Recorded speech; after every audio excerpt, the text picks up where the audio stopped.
જંતર મંતર ખાતે વિદ્યાર્થીઓના આંદોલનને લઈને પેલેટ ગનના ઓર્ડર કરવામાં આવ્યા હોવાના અહેવાલો અને વિદ્યાર્થીઓ યુવાનો પર લાઠીચાર્જના વિરોધમાં સુરત શહેર યુથ કોંગ્રેસ દ્વારા વિરોધ પ્રદર્શન યોજાયું।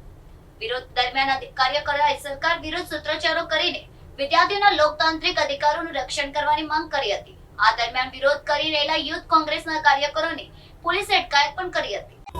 नासिर अली खान महामंत्री गुजरात प्रदेश युथ कांग्रेस જેવી રીતના દિલ્હીના જંતર મંતર પર વિદ્યાર્થીઓ ઉપર જેવી રીતના જુલુમ કરવામાં આવ્યું હતું અમિત શાહ દ્વારા અને દિલ્હી પોલીસ દ્વારા, એના વિરુદ્ધમાં આજ રોજ બેસ્તાન ખાતે યુથ કોંગ્રેસ દ્વારા ઉગ્ર વિરોધ પ્રદર્શન કરવામાં આવી રહ્યું છે।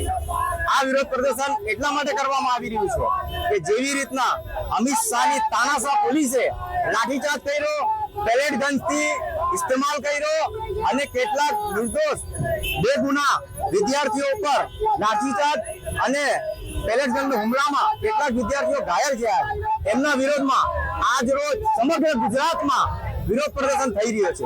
આવનારા દિવસોમાં જો અમિત શાહ રાજીનામું નહીં આપે અને નરેન્દ્ર મોદી દેશના વિદ્યાર્થીઓ સામે માફી નહીં માંગે ત્યાં સુધી અમારું આંદોલન આવી જ રીતના ઉગ્ર અને હજુ ઉગ્ર બનશે અને ચાલુ રહેશે।